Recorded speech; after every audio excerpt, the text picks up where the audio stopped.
आज की वीडियो में हम डिस्कस करेंगे कि केस हिस्ट्री फॉर्म क्या होता है या इसको हम कैसे बनाते हैं, और एक आइडियल केस हिस्ट्री फॉर्म जो होता है वो किन किन कंपोनेंट पर मुश्तमिल होता है, या फिर हम ये कह सकते हैं कि हम कैसे एक क्लाइंट की असेसमेंट कर सकते हैं केस हिस्ट्री फॉर्म को इस्तेमाल करते हुए।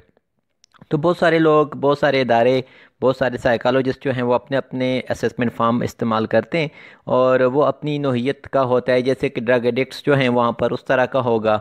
अगर कोई जनरली वो कर रहे हैं तो देख रहे हैं ऑनलाइन वगैरह देख रहे हैं तो उनके असेसमेंट फॉर्म्स उस तरह से होंगे। कोई इमरजेंसी बेस्ड काम कर रहे हैं तो उनके असेसमेंट फॉर्म उस तरह से होंगे। कोई हॉस्पिटल में बतौर क्लिनिकल साइकोलॉजिस्ट काम कर रहे हैं तो वहाँ पर उस तरह से होंगे। मतलब कि हमारे पेशेंट की जो नेचर होती है या जिस तरह के केसेस हमारे पास ज़्यादा रिपोर्ट होते हैं तो हमारे असेसमेंट फॉर्म अमूमन वैसे ही बनाए जाते हैं। अभी तक कोई इनका स्टैंडर्ड फॉर्मेट नहीं है, क्योंकि हर जगह पे अपनी ज़रूरत के मुताबिक बनाते हैं। तो इसीलिए ये हमने अपनी ज़रूरत के मुताबिक बनाया हुआ है, जिसको वक्त के साथ साथ हम मज़ीद इसमें बेहतरी लाते रहते हैं। कोई नया पेशेंट रिपोर्ट हो गया जो इससे पहले नहीं हुआ हुआ था तो फिर हम उसको मज़ीद उसमें ऐड कर देते हैं। या कोई ऐसा मसला जो पहले से नहीं आया था तो अभी ज़्यादा आने शुरू हो गए हैं, जैसे कोविड के, तो फिर हम उसको भी इसके साथ साथ ऐड करते जाते हैं। अच्छा, अगर मेरी वीडियोस आपको पसंद आई हों, आपकी मालूमात में ज़रा सा भी इजाफ़ा करती हों, तो ज़रूर मेरे चैनल को सब्सक्राइब करें, और मेरे उस वीडियो को जो आपको ज़्यादा अच्छी लगती हो उसको आप लाइक करें। और अगर आपको कोई सवाल पूछना हो तो आप ज़रूर मुझे कमेंट बॉक्स में सवाल पूछ सकते हैं ताकि मैं जवाब दे सकूँ। अच्छा, चलते हैं जी। सबसे पहले हम देखते हैं कि इसके टेबल ऑफ कंटेंट क्या हैं जो हम यूज़ कर रहे हैं। तो सबसे पहले इसमें पेशेंट की डेमोग्राफिक है। इसको मैंने ABCDEF इस तरह से पार्ट्स बनाए हुए हैं, ठीक है। उनकी फिर सब कैटेगरीज भी बनाई हुई हैं ताकि जब कभी मुझे इसको दोबारा से इसको एडिट करना पड़े तो आसानी रहे और याद रहे कि मेरे पास सेक्शन C में क्या है, D में क्या है, इस तरह से। तो पार्ट A में डेमोग्राफिक ऑफ द पेशेंट है, फिर सोर्स ऑफ रेफरल्स हैं, फिर C में सिविल इंफॉर्मेशन है, प्रॉब्लम डिस्कशन है जो क्लाइंट हमारे साथ बात करता है, रीज़न फॉर कमिंग है, पेशेंट वेंट थ्रू एनी, मतलब कि उसकी लाइफ में जो चीज़ें चल रही होती हैं, चेकलिस्ट उसकी सिम्टम्स अभी जो हमें शो हो रही हैं उनमें से कौन को चेक लिस्ट पे हम टिक कर देते हैं कि कौन कौन सी सिम्टम्स वो बता रहा है। फिर मेजर कैटेगरीज हम देखते हैं कि हमारे पास किस कैटेगरी में ये फॉल कर रहा है। फिर आगे पार्ट H0 में अगर हम देखें तो level of severity, face scale आप यूज़ करना चाहें तो करें, ना करना तो ना करें। हम भी कभी कभी किसी किसी पेशेंट पे कर देते हैं, हर एक पे नहीं भी करते। अच्छा, फिर उसके बाद H1 में सिम्टम्स कब से शुरू हुई, ठीक है। फिर रिडक्शन इन डेली फंक्शनिंग, कोई प्रॉब्लम, जारी बात है जब कोई रेज होती है तो कोई ना कोई हमारी डेली लाइफ में कुछ ऐसा होता है जो रिड्यूस हो रहा होता है। और फिर ऐसा भी होता है कि कुछ चीज़ें हमारी अच्छी भी चल रही होती हैं, वो क्या हैं। सपोर्ट हमें कहाँ पर अवेलेबल है, फैमिली से है, फ्रेंड से है, गोल्स हम क्या होंगे काउंसलिंग के, और फॉलोअप ज़रूरी है कि नहीं है, और नेक्स्ट अपॉइंटमेंट हम कब करेंगे। तो ये वो वाली चीज़ है जहाँ पर जो हमारे पास ना पेशेंट जनरली हमारे पास आते हैं काउंसलिंग के लिए और कोई उनको डिसऑर्डर वगैरह रिपोर्ट नहीं हुआ होता। वैसे छोटे मोटे मिसाइल के लिए जैसे स्कूल के बच्चे भी रब्ता कर लेते हैं, ये उसके लिए आप आसानी से इस चीज़ को, इस फॉर्मेट को फॉलो कर सकते हैं। फिर उसके बाद H8 में है does the patient use psychotropic medication, क्या उसने कोई मेडिसिन भी इस्तेमाल कर रहा है कि नहीं कर रहा। फिर उसके बाद हम देखते हैं कि अगर की है तो कौन सी की है। फिर हमने अगर उसको रेफरल किया है तो फिर कहाँ रेफ़र किया है, ठीक है। फिर फॉलोअप सेशन हमने टोटल कितने डन किए उसके साथ। फिर सेवेरिटी ऑफ स्केल देखें, पहले हमने वो कर दिया शुरू में उसके साथ, सेशन के शुरू में और एंड पे भी करते हैं, करना चाहें तो ठीक है। फिर हम यहाँ पर केस क्लोज कर देते हैं अगर उसको फर्दर ट्रीटमेंट की ज़रूरत नहीं है। तो आइडियली हम 3 मंथ्स तक एक पेशेंट को अपने पास एक्टिव रखते हैं कि 3 मंथ्स में वो हमारे साथ रब्ता कर सकता है। और उसके बाद टोटल ड्यूरेशन हम वो कर लेते हैं। कुछ थेरेपीज़ होती हैं जो लॉन्ग टर्म चलती हैं तो फिर आप वो कर सकते हो, लेकिन आइडियली जनरली पॉपुलेशन जो हमारे साथ रब्ता कर रही होती है वो 3 मंथ्स तक हम उसको प्रोग्नोसिस जो है हम कोशिश होती है कि वो इम्प्रूवमेंट आ जाए उनकी। फिर पेशेंट की क्लोजिंग हम करते हैं, वो कैसे करते हैं वो भी आगे चल के बात करते हैं। अच्छा, ये तो होगी आपकी इनिशियल असेसमेंट, और अभी आपके साथ बात करते हैं सेकेंडरी असेसमेंट की। सेकेंडरी असेसमेंट में आप वो जो आपकी इनिशियल असेसमेंट है वही आपको लीड करती है आपकी सेकेंडरी असेसमेंट की तरफ। यहाँ पर आपको DSM-5 की ज़रूरत पड़ती है और अपनी चेकलिस्ट को आप यहाँ पर मैच करते हो, और इसमें आपको थेरेप्यूटिकल इंटरवेंशंस की ज़रूरत होती है जस्ट आपकी जो काउंसलिंग सेशंस हैं शायद वो इतने ज़्यादा फ़ायदेमंद नहीं होते। यहाँ पर आपको थोड़ी सी ज़्यादा स्किल्स की ज़रूरत होती है, ज़्यादा इंफॉर्मेशंस की ज़रूरत होती है, थेरेपीज़ का इल्म होना चाहिए, टेस्टिंग अप्लाई करनी चाहिए होती है। तो सेकेंडरी असेसमेंट थोड़ी सी उस हिसाब से ट्रिकी होती है और हायर लेवल स्किल्ड साइकोलॉजिस्ट या क्लिनिकल साइकोलॉजिस्ट इसका इस्तेमाल करते हैं और हायर लेवल मेंटल इलनेस के साथ। अच्छा, यहाँ पर आपने पहले तो उसकी कर देते हो, फिर उसके बाद थेरेपी रिकमेंड करते हैं, फिर उसकी ड्यूरेशन देखते हैं कब तक होगी, बाकी प्रोफेशनल से रब्ता करते हैं जहाँ से हमें ज़रूरत पड़ती है, उनका फीडबैक लेते हैं, जैसे कि साइकेट्रिस्ट वगैरह या कोई भी रिहेबिलिटेशन साइकोलॉजिस्ट हो सकते हैं, उनसे हम रब्ता करते हैं। थेरेपी आउटकम देखते हैं कि क्या आ रहा है, फिर गोल अचीव हुआ है कि नहीं हुआ। फिर हम बाकी जो उसकी रिपोर्ट्स होती हैं, कोई चीज़ें भी वो अपने साथ हम ऐड करते जाते हैं। और सेशंस की रिपोर्ट जो है ना, हर एक एक्टिविटी की सेशंस की, वो हम अपने साथ रिकॉर्ड करते जाते हैं। अच्छा, आगे चलते हैं जी। अभी हम इनिशियल असेसमेंट फॉर्म को, अभी आप प्रैक्टिकली इसको देख लें। यहाँ पर देखें, पार्ट ए में आप देखते हैं कि यहाँ पर साइकोलॉजिस्ट का नाम होगा, डेट होगी जब पेशेंट आया हमारे पास, पेशेंट कोड जो कि जिसको हम कहते होते हैं डबल ब्लाइंड कोड लिखना, पेशेंट का कोड आप लिख लेते हो ताकि अगर खुदा न खास्ता आपकी रिपोर्ट किसी के हाथ लग जाती है, गुम हो जाती है, आपकी यूएसबी गिर जाती है, लैपटॉप हो जाता है, तो आपके पेशेंट की इंफॉर्मेशन किसी के पास ना चली जाए और मिसयूज़ ना हो। अच्छा, ये जो इनिशियल फॉर्म है, ये आपने देखा होगा कि mental health psycho social support program जो चल रहे होते हैं, या फिर एमएच गैप भी जहाँ पर डब्ल्यूएचओ का एमएच गैप काम कर रहा होता है, या आईएएससी की जो प्रोटोकॉल्स हैं ये उनको भी कवर कर रहा है। ठीक है, अगर आप कहीं पे किसी ऐसे प्रोजेक्ट में काम कर रहे हैं तो आप ज़रूर इसको इस तरह से फॉलो कर सकते हैं, अपने लिए बना सकते हैं। अच्छा, यहाँ पर पेशेंट का नाम होगा, ठीक है, ये हार्ड फाइल में हम उसका फॉर्म लिखते हैं अपने पास। फिर उसके बाद वो मेल है फीमेल है, उसकी एग्जैक्ट एज लिखते हैं, बर्थ ऑर्डर हम लिखते हैं। फिर उसके बाद नंबर ऑफ़ सिबलिंग्स देखते हैं, मेल कितने फीमेल कितने, मदर लैंग्वेज हम देखते हैं। फिर पेरेंट्स के हवाले से हम देखते हैं कि अलाइव्ड हैं कि नहीं है, मदर अलाइव्ड है, फादर अलाइव्ड है कि नहीं है, नेशनैलिटी क्या है, क्योंकि आजकल ऑनलाइन सिस्टम है तो हमारे पास पूरी दुनिया से ही लोग रब्ता कर रहे होते हैं, तो इसलिए नेशनैलिटी होना ज़रूरी होती है, हमें जानना कि ये एक्चुअली हैं कहाँ से। कॉन्टैक्ट नंबर, ईमेल एड्रेस और उनका फ़िज़िकल एड्रेस वगैरह जो कि उसकी डेमोग्राफिक में आ जाएंगी। अच्छा, डेमोग्राफिक को आप सम टाइम यहाँ से ना काट के ना, यहाँ से, तो यहाँ पर पेशेंट कोड यहाँ पर भी होगा और यहाँ पर भी होगा, तो इस चीज़ को आप अलग से अपनी कस्टडी में रख सकते हो ताकि आपके पेशेंट की इंफॉर्मेशन जो है ना वो किसी के हाथ ना लगे, या वैसे भी सिक्योरिटी के लिए आप इसको ऐसे कर सकते हो। अच्छा, पार्ट बी में आप देखते हैं कि वो रेफ़र कहाँ से हुआ था। ज़ाहिर बात है कोई ना कोई उसको हमारे तरफ भेजता ही है। तो पैनल डॉक्टर जो आपने अगर कोई मैपिंग वगैरह की हुई है, या किसी के साथ होते हैं ना, ताल्लुकात होते हैं, जानते हैं हमें लोग, और हम उनके साथ एक MOU साइन कर लेते हैं, तो वो वाला डॉक्टर उसका नाम लिख लेते हैं ताकि हमें आइडिया हो कि कितने उसने पेशेंट्स भेजे हैं और कौन से भेजे हैं, ताकि नई पॉलिसीज़ बनाने में हमें आसानी हो। फिर तहसील हेडकोार्टर हॉस्पिटल्स होती हैं, डिस्ट्रिक्ट हेडकोार्टर हॉस्पिटल्स होती हैं, प्राइमरी हेल्थ केयर होते हैं, सेल्फ कांटेक्ट भी करते हैं लोग, फैमिली मेम्बर भेज देते हैं, कम्युनिटी से कोई उनको बता देता है, या कोई साइकेट्रिस्ट भेज देता है। ठीक है, सोशल मीडिया के थ्रू लोग हमसे रब्ता कर रहे होते हैं, या फिर हमने कोई एडवर्टाइजमेंट की हुई है उसके थ्रू वो हमसे रब्ता कर रहे हैं, या फिर हम देखते हैं कि कोई प्राइवेट क्लिनिक वगैरह भी हमें भेज देते हैं, अब अगर उनके साथ MOU साइन किया हुआ है।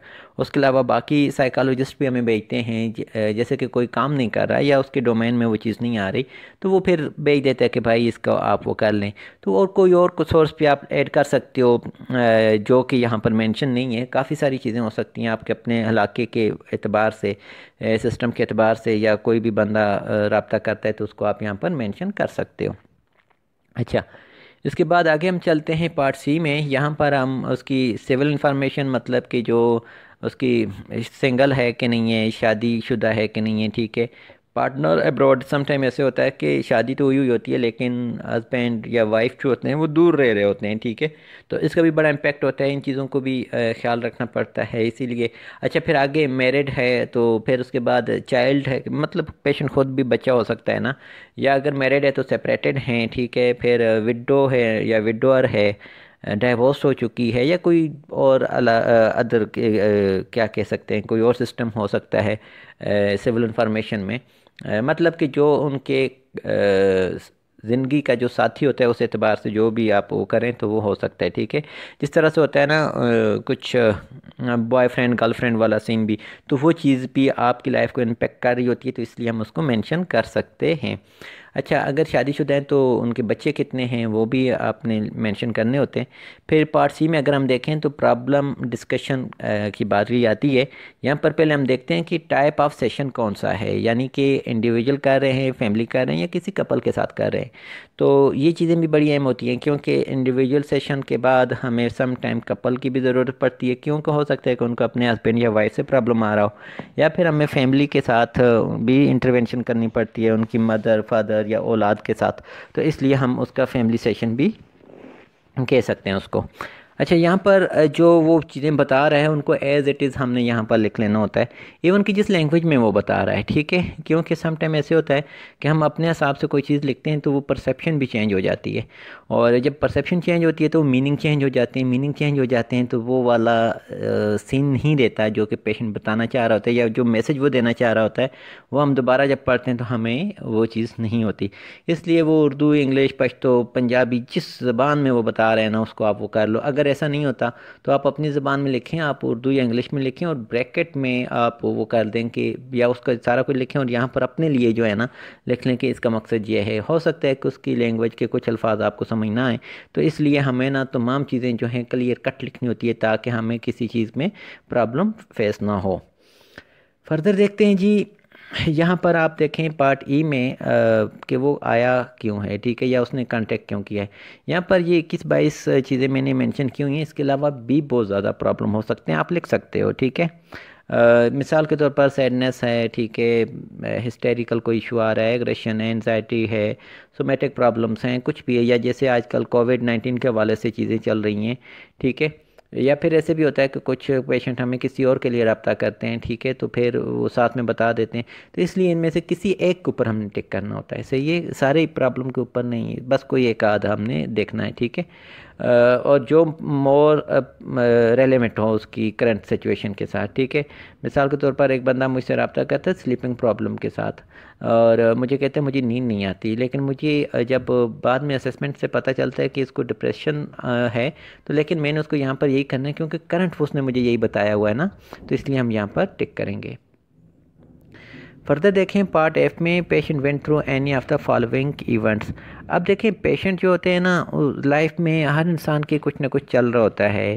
देखें सेक्सुअल वायलेंस हैं, फैमिली में इश्यूज़ हैं, सिकनेस हेल्थ हो सकती है, फाइनेंशियल प्रॉब्लम हो सकता है, कोई थ्रेट कर रहा है कि लोन दिया है लिया है, ये चीज़ें भी हो सकती हैं, या कोई खौफ भी हो सकता है कि यार मैं ना या फेल हो गया था या कुछ इस तरह से, ठीक है। फिर एक्सीडेंट हो सकता है, नेचुरल डिज़ास्टर का हम फेस कर सकते हैं जैसे सुनामी, अर्थक्वेक वगैरह। फिर इसी तरह से प्रोस्टिट्यूशन, आप देखो कि ये भी एक चीज़ है, फोर्स्ड प्रोस्टिट्यूशन भी होती है हमारे यहाँ बहुत, बल्कि ज़्यादातर ये प्रोस्टिट्यूशन का आंसर जो है बड़ा होता है, इसलिए हम इसको कर सकते हैं। तो इसीलिए कहते हैं कि अपने हम प्राइवेसी का इसलिए बहुत ज़्यादा ख्याल रखते हैं ना कि ताकि हमारा पेशेंट जो है वो खुल के इजहार कर सके, और हमारी रिस्पॉन्सिबिलिटी है कि हम मैक्सिमम उसको प्रोटेक्ट करें, मैक्सिमम, ठीक है, जहाँ तक हो सकता है। इसके कवानीन भी बने हुए हैं, इसलिए हमें बहुत ज़्यादा ख्याल रखना पड़ता है। सेक्सुअल एंड रिप्रोडक्टिव हेल्थ के इश्यूज़ आ रहे होते हैं, इसी के ये हमारी मेंटल हेल्थ के साथ लिंक कर होता है। ब्रेकअप हो सकता है, हस्बैंड वाइफ के कन्फ्लिक्ट हो सकते हैं, डाइवोर्स हो चुकी हो, ट्रबल विद जस्टिस हो सकता है। देखो कितने लोगों के केसेस चल रहे होते हैं और कई कई साल चलते रहते हैं, तो वो भी एक कंट्रीब्यूशन फैक्टर होता है हमारी लाइफ में। एग्ज़ाम में फ़ेल हो जाना, बच्चे को स्कूल में कोई प्रॉब्लम होना, या कोई और कंडीशन हो सकती है जो कि यहाँ पर मेंशन नहीं है, आप लिख सकते हो, ठीक है। इस तरह से हो गया। अच्छा, इसमें आपने सभी नहीं पूछना होता, लेकिन जब वो आपको स्टोरी की सूरत में बताता है ना तो आपको आइडिया हो जाता है। आप हम पेशेंट को कह देते हैं कि आप अपनी ज़िंदगी को ना बस थोड़ा सा एक स्टोरी की सूरत में बताएं, तो वो अहम चीज़ें जो होती हैं वो बता देते हैं, तो हमें उसमें आइडिया हो जाता है कि हाँ ये प्रॉब्लम फाइनेंशियल प्रॉब्लम से भी गुजरा है, इसकी मेजर सर्जरी भी हुई है, ठीक है, पेरेंट्स के साथ ताल्लुकात ठीक नहीं थे, इस तरह की चीज़ें हमें आइडिया हो जाती हैं, तो वो उनके ऊपर टिक करता जाता है बंदा। अच्छा, इसके बाद आगे अगर पार्ट जी में हम देखें तो ये चेकलिस्ट है, मतलब कि ये डायग्नोसिस नहीं है, जस्ट एक काउंसलिंग सेशंस के लिए होती है। हम इसमें सारी चीज़ें नहीं वो करते, लेकिन हमें थोड़ी बहुत जो इन्फॉर्मेशन वो देता है तो उससे हमें आइडिया हो जाता है कि इसको मोस्टली प्रॉब्लम आ कहाँ से रही है। मिसाल के तौर पर वो कहता है कि भाई मुझे ना अ, मुझे बहुत ज़्यादा थॉट्स आती हैं, मैं फ्लैशबैक्स आते हैं, नाइटमेयर्स हो रहे हैं। ठीक है, मैं बहुत ऑन गार्ड रहता हूँ हर वक्त, इजीली जंपी। अच्छा, फिर उसके बाद इस तरह की चीज़ें जो कि ट्रॉमेटिक पेशेंट्स को होती हैं, वो ये चीज़ें बता रहे हैं साथ में वो ये भी बता देते हैं मुझे इंसोम्निया भी है, साथ में वो ये कहते हैं मैं सैडनेस भी हूँ, साथ में वो ये कह देता है कि जी मुझे मिसअंडरस्टैंडिंग भी हो रही है। तो फिर हम यहाँ पर ये देखते हैं कि इनमें से ना ज़्यादा चीज़ किसके साथ मैच कर रही है। मिसाल के तौर पर हमें उसने बताया कि भाई मुझे ना सैडनेस भी है, लॉस ऑफ इंटरेस्ट भी है, होपलेसनेस भी है, फ्यूचर का भी कोई प्लान नहीं किया हुआ, गिल्ट भी है, आसानी से रो भी लेता हूँ। ठीक है, सुसाइडल थॉट्स भी आ रही हैं, एब्सेंट फीलिंग्स होती हैं, फीलिंग ऑफ वर्थलेस होती है, या सुसाइडल अटेम्प्ट भी मैंने की हुई है। ये सारी चीज़ें बता देता है और एक दो इधर से भी बताता है। तो ज़्यादा जिसका क्राइटेरिया मैच हो रहा है ना, तो हम फिर उसको वो करते हैं, उसके साथ ऊपर टिक कर देते हैं यहाँ पे। ठीक है, मिसाल के तौर पर उसने हमें ये चीज़ें भी बता दी, लेकिन आप देखें कि हेलुसिनेशंस जो आ रही हैं उसने हमें बताया, और डिल्यूशंस भी बता दी, और यहाँ पर और चीज़ें भी बता दी, लेकिन हम उसको यहाँ पर भी इसलिए करेंगे क्योंकि ये थोड़ा सा मेजर जो है ना इशू होता है, और इसको हमने ज़्यादा फोकस करना होता है। और ये इसलिए आपने ये नहीं कि आप बोलो कि इस पे ज़्यादा टिक लग गई हैं और मैं जो हूँ ना इस वाले को छोड़ दूँ, नहीं। ये थोड़ा सा ट्रिकी होता है, ये आप अपने हिसाब से देख सकते हैं कि आपके पेशेंट को क्या चीज़ चल रही है। ठीक है। अच्छा, फर्दर ये जो मैंने फेस स्केल का बताया था, आप यूज़ करना चाहो तो कर सकते हो, ना करना चाहो तो ना करो।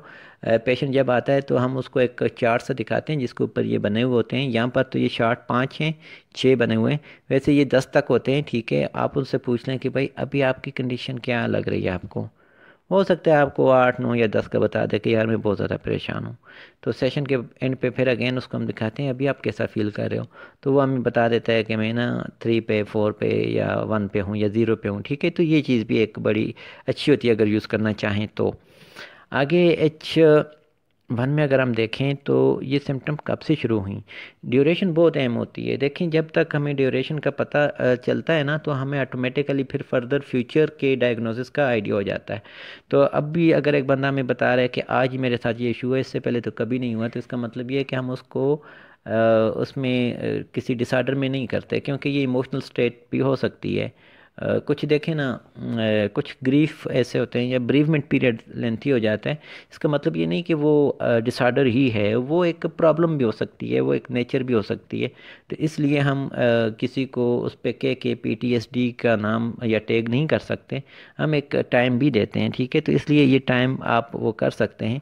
देखें, आज हुआ, 3 दिन से हो गया, 1 हफ्ते से चल रहा है, 2 हफ्ते से चल रहा है, 3 हफ्ते हो चुके हैं, 1 मंथ से चल रहा है, 2 मंथ से चल रहा है, 3 मंथ से चल रहा है, 4 मंथ हो गए, 6 month, 1 year, 2 year, since 5 year, या फिर चाइल्डहुड से चल रहा है। तो ये मैंने जो ज़्यादातर मेरे पास रिपोर्ट हो रहे होते हैं, तो मैंने उन केसेस को बना के ना एक आइडियल सा ये बना दिया है। तो आप अपने तहत आप बना सकते हो जैसा आपको मुनासिब लगे। हाँ, अगला है जी H2 में, अगर describe area of reduction in daily functioning, ये चीज़ हमने बड़ी अहम होती है कि उसकी लाइफ में क्या चीज़ रिड्यूस हुई है इस प्रॉब्लम की वजह से। मिसाल के तौर पर एक बंदे को डाइवोर्स हो गई, तो उसकी लाइफ में क्या रिडक्शन हुई, क्या चीज़ें परेशान कर रही हैं उसको। उसकी नींद डिस्टर्ब हुई है, हंगर डिस्टर्ब हुई है, खा पी सही नहीं सकता, वो चिड़चिड़ा हो गया है। ठीक है, ये चीज़ें आपने मेंशन करनी होती हैं ताकि हमें आइडिया हो। फिर उसके बाद H3 में अगर हम देखें तो इसमें हमने ये देखना होता है कि उसकी लाइफ में बाकी चीज़ें कौन सी ठीक चल रही हैं। मिसाल के तौर पर डाइवोर्स के बाद उसका मेडिकल बिल्कुल ठीक है, उसको कोई प्रॉब्लम नहीं है, कोई उसको दर्द नहीं होता, तो इसका मतलब ये है कि वो मेडिकली ठीक है। फिर उसके बाद हम ये देख देखते हैं कि वो सोशली भी ठीक है, वो अपने घर वालों के ऊपर गुस्सा नहीं करता, दोस्तों के ऊपर गुस्सा नहीं कर रहा, जस्ट उसकी अपनी ज़ाती चीज़ें जो हैं वो डिस्टर्ब हो गई हैं, डिसऑर्गेनाइज्ड हो गए। तो इसलिए हम जो अच्छी चीज़ें हैं जो अच्छे अंदाज में चल रही हैं उनको भी हमने मेंशन करना होता है। फिर उसके बाद उसके साथ सपोर्ट कौन सी अवेलेबल है, यहाँ पर क्लियर कट उसकी फैमिली मेम्बर्स के नाम लिखते हैं ताकि उसको उनके क्लोज होने का मौका मिले। अम्मी है, अब्बू है, बहन भाई हैं, कोई दोस्त है, या कम्युनिटी में कोई इस तरह का बंदा है, होता है ना, कोई चाचा, मामा, पप्पा, कोई भी ऐसा बंदा होता है। ठीक है, जो हमारे बड़े करीब होता है, जो कोई टीचर हो सकते हैं, तो आप उनकी सपोर्ट जो है ना वो यहाँ पर मेंशन कर सकते हैं। आगे जी, काउंसलिंग के गोल्स क्या हैं। ठीक है, यहाँ पर आपने वो लिखनी होती हैं कि आपने गोल क्या किया है, और आपने फर्स्ट एक्शन क्या किया है, कोई एक्टिविटी दी है, कोई छोटी मोटी घर के लिए उसको असाइनमेंट दे दी है, कोई भी इस तरह की चीज़, तो वो हमने यहाँ पर लिखनी होती है और गोल भी सेट करने होते हैं ताकि हमें आइडिया हो कि हम जिस काम के लिए वो पेशेंट आया है कि वो हो रहा भी है कि नहीं हो रहा। फिर फॉलोअप का आपने लिखना होता है कि रिक्वायर्ड है तो नहीं है, ठीक है। अगर रिक्वायर्ड है तो थोड़ी सी वजह लिख लें कि कब रिक्वायर्ड है और क्यों रिक्वायर्ड है, ठीक है। नेक्स्ट अपॉइंटमेंट के लिए आप डेट एंड टाइम मेंशन कर दें कि कब आपने आना है और किन किन चीज़ों के साथ आपने आना है। जो एक्टिविटीज़ दी हुई होंगी उनके ऊपर भी आप उनको कह देंगे अपने पेशेंट को। फिर उसके बाद अगर पेशेंट कोई मेडिसन्स ले रहा है, साइकोट्रोपिक्स वगैरह, तो वो भी आप मेंशन कर दें कि कौन सी वो मेडिसिन ले रहा है, ठीक है। मतलब कौन सी इस हवाले से कि जैसे कि एंटी साइकोटिक ले रहा है, एंटी डिप्रेसेंट ले रहा है, एंटी एक्सालाइटिक ले रहा है, ठीक है। फिर उसके बाद एंटी एपिलेप्टिक ले रहा है या मूड स्टेबलाइज़र ले रहा है।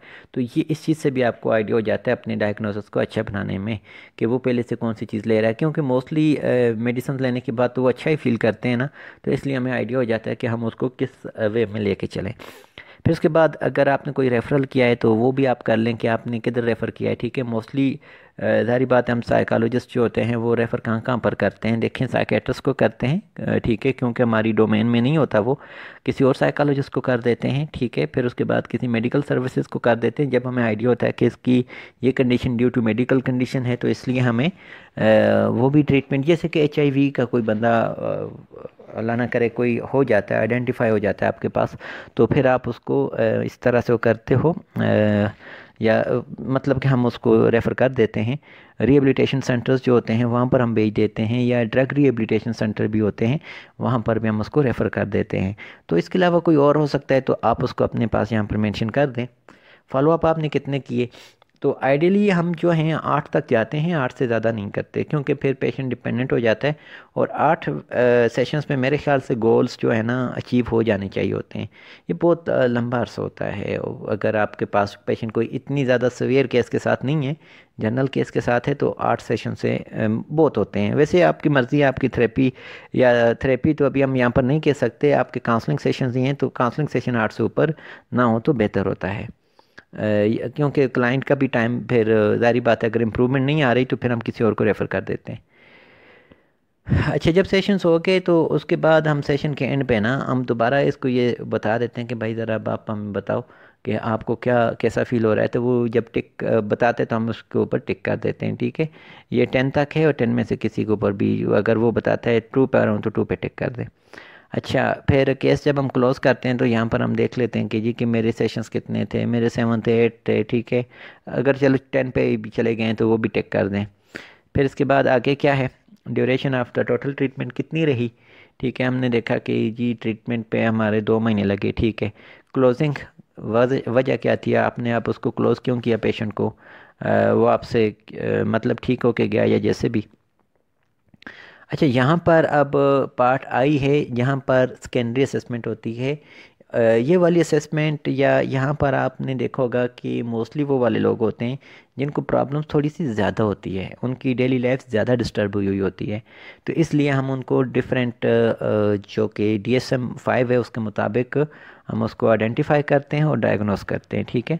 तो जैसा कि आपको मालूम ही है कि DSM-5 में 20 मेजर कैटेगरीज़ हैं ना डिसऑर्डर्स की, जैसे नैरो डेवलपमेंटल है, शिज़ोफ्रेनिक है। यहाँ पर मैंने शॉर्ट सी लिख लिया है, लेकिन जब आपके पास कोई पेशेंट आपको लीड कर रहा है, मिसाल के तौर पर वो जो चेकलिस्ट थी ना उसमें हमने देखा कि वो हमें डिप्रेशन की तरफ जा रही हैं, तो यहाँ पर हम डिप्रेशन को ओपन करेंगे और डिप्रेशन की सब कैटेगरीज़ को ओपन करेंगे और वहाँ पर देखेंगे कि क्राइटेरिया मीट कर रहा है कि नहीं कर रहा।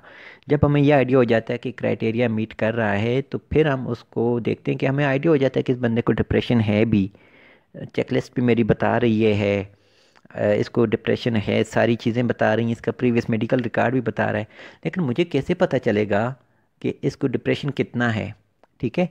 तो यहाँ पर फिर हम ना साइकोलॉजिकल टेस्ट जो होते हैं वो अप्लाई करते हैं, जिस तरह से आप बेक के स्केल्स हैं और काफ़ी सारे स्केल्स हैं, अच्छे अच्छे स्केल्स हैं, आप डिप्रेशन के लिए उसको अप्लाई करते हो। जब आप अप्लाई कर लेते हो तो आपको आइडिया हो जाता है कि इस बंदे को डिप्रेशन तो है, उसकी मिकदार कितनी है, यानी कि माइल्ड है, मॉडरेट है या सीवियर है। तो उस हिसाब से फिर आप नीचे आ जाते हो, थेरेपी रिकमेंड करते हो कि एक बंदे को माइल्ड लेवल का डिप्रेशन है तो आप उसके साथ माइंडफुलनेस कर लेते हो, ठीक है। अगर उसको मॉडरेट लेवल का है तो आप उसके साथ CBT वगैरह अप्लाई कर देते हो, ठीक है। अगर उसको सवियर है तो साथ में आप साइकेट्रिस्ट को भी इन्वॉल्व कर लेते हो। तो इस तरह से आपका जो ट्रीटमेंट प्लान जो है, जो मेजर डिसऑर्डर्स के लिए होता है, वो इस तरह से बनता है, ठीक है। तो इसलिए पेशेंट्स जब भी आपके पास आ जाएं तो आप लोअर लेवल से जाएं, एकदम से हाई से ना आएँ। हम एकदम से DSM खोल लेते हैं कि ये नहीं, ये तो ज़्यादती है ना हमारे पेशेंट के साथ। उसको एकदम से डिप्रेशन कह देना, एकदम से बाइपोलर कह देना, जब तक कि हमारे पास कोई साइंटिफिक प्रूफ नहीं आता। तो ये चीज़ ठीक है। अच्छा, ये मेजर जो आजकल थेरेपीज इस्तेमाल हो रही हैं, मोस्टली यही हो रही हैं। ग्रुप थेरेपी, इंटरपर्सनल थेरेपी है, CBT है, ठीक है। तो ये वाली स्पोर्टिव थेरेपी है, साइकोडायनामिक साइकोथेरेपी है। तो इसके अलावा अगर आप कोई और थेरेपी इस्तेमाल कर रहे हो अपने पेशेंट्स के लिए, तो ज़रूर आप उसको यहाँ पर मेंशन कर सकते हैं अपने असेसमेंट फॉर्म में। इसके अलावा आप देखते हैं कि जब हमने उसको एक थेरेपी रिकमेंड कर दी पार्ट के में, तो उसकी एक्सपेक्टेड ड्यूरेशन कितनी है ये क्लाइंट को बताना ज़रूरी होता है, क्योंकि उनकी अपनी कमिटमेंट्स होती हैं, वो अपना काम चल रहा होता है, उनकी ज़िंदगी ठीक ठाक होती है। कोई एक प्रॉब्लम आया हुआ होता है ना, तो इसके लिए उनको भी टाइम निकालना पड़ता है। तो इसलिए हमने उसको बता देना होता है। देखें, हो सकता है एक पेशेंट हमारे पास आ रहा है, वो उसके पास सिर्फ 20 डेज़ है, उसके बाद उसने किसी और कंट्री मूव कर जाना है, और वहाँ पर उसके पास सिग्नल्स नहीं होंगे, राब्ता नहीं कर सकेगा। तो हमने कुछ ऐसा ट्रीटमेंट प्लान करना होता है कि जो 20 डेज़ में हमें मैक्सिमम रिजल्ट दे सके। या अगर नहीं दे सकते तो फिर हम उसको रेफ़र कर देते हैं उसके लोकल कंट्री में या उसके लोकल एरिया में, कि भाई आप फ़लाँ जगह पे फ़लाँ से ये फैसिलिटीज़ हासिल कर सकते हो। अच्छा, यहाँ पर पार्ट M में हम बाकी प्रोफेशनल का फीडबैक देते हैं। हम साइकेट्रिस्ट से रब्ता करते हैं कि सर ये चीज़ है, आप इसको देखो, ये पेशेंट है, हमें बताओ कि इसको क्या है। तो वो क्या करता है कि उसको मेडिसिन रिकमेंड करता है, और फिर आपको बता भी देता है कि इन मेडिसिन के मुमकिन जो साइड इफ़ेक्ट्स होते हैं वो ये होते हैं, और इसके जो पॉजिटिव इफ़ेक्ट्स हैं वो ये हैं। तो इससे हमें आइडिया हो जाता है कि हमारा पेशेंट अब जब मेडिसिन भी लेगा तो उसके ऊपर क्या क्या असरात आएंगे, पॉजिटिव भी और नेगेटिव भी। तो इसलिए प्रोफेशनल फीडबैक लेना इंतहाई अहम होता है। थेरेपी के आउटकम आपके क्या क्या आ रहे हैं, आप काम कर रहे हो, गोल अचीव हो रहे हैं कि नहीं हो रहे, ठीक है। तमाम चीज़ें ये तो थोड़ी सी मैंने यहाँ पर रुकी हुई है, आप एक्स्ट्रा शीट लगा के उसके ऊपर सारी चीज़ लिख सकते हो। ये तो हमारे पास एक मैप है, ये जो असेसमेंट फॉर्म है, एक्चुअली हमारे पास जो सेशन रिपोर्ट फॉर्म होगा उसके ऊपर हमने तमाम चीज़ें लिखनी होगी। तो यहाँ पर हम शॉर्ट सा लिख लेते होते हैं। अच्छा, गोल अचीव हो रहा है जी, बिल्कुल हो रहा है तो यस करें, नहीं हो रहा तो नो करें, इसमें हमारी कोई गलती नहीं होती। बहुत सारी बाकी चीज़ें भी होती हैं, तो जेन्युइन हमने रिस्पॉन्स देना होता है। अगर मज़ीद कोई चीज़ें हैं तो आपने यहाँ पर भी उसको ऐड कर सकते हैं। अच्छा, ये सेशन प्रोग्रेस रिपोर्ट फॉर्म होता है, जिसके ऊपर जब आपके पास पेशेंट आ गया, आप हर बार तो असेसमेंट फॉर्म को नहीं उठाते ना, उसको आप पहले 1 या 2 सेशंस में ही फिलअप करना होता है, उसमें जो चीज़ें होती हैं। उसके बाद बाकी हमने वो चीज़ें देखनी होती हैं जो डेली बेसिस पे हम उसको देते हैं या सेशन के बेस पे हम देते हैं। तो वो फिर हमने यहाँ पर लिखनी है, ठीक है। ये एक बड़ा पेज है मेरे पास, आप अपने इस तरह से पेज बना लो, उसके ऊपर ये चीज़ें हेडिंग दे दो, क्लाइंट कोड क्या है, साइकोलॉजिस्ट कोड क्या है, सेशन नंबर। अब आप ये देखें, आपका ये फॉर्म अगर कहीं गिर भी जाता है ना, तो थर्ड पर्सन को नहीं पता चलता कि ये क्या किसका है, ठीक है। देखो, क्लाइंट कोड है, क्लाइंट का सिर्फ कोड है, किसी को नहीं पता कौन सा नाम है, कहाँ से आया है, जेंडर क्या है, कुछ भी मालूमात नहीं, एज क्या है। साइकोलॉजिस्ट का कोड कोई पता नहीं कौन है कौन नहीं है, इसका कोड क्या है, किसने असेसमेंट की, ये सारी चीज़ें, ठीक है। सेशन नंबर, फैमिली, आगे सेशन टाइप आपने क्या कि सम टाइम ऐसे होता है कि आपका पहला सेशन इंडिविजुअल होता है और बाद में फैमिली बन जाता है, बाद में कपल बन जाता है, या पहले फैमिली होता है बाद में इंडिविजुअल बन जाता है। तो इसलिए आप सेशन के साथ साथ उसका टिक करते जाएं, ताकि आपको आइडिया होता जाए कि हमने एक पेशेंट के साथ टोटल 8 सेशन लिए, जिनमें से 2 उसके कपल थे, एक उसका इंडिविजुअल था, 3 उसके फैमिली थे, ठीक है। एक उसका, मतलब जो भी रेलेवेंट चीज़ें हो सकती हैं आप यहाँ पर मेंशन कर दें। तो ये मुझे उम्मीद है कि आपको इनिशियल असेसमेंट फॉर्म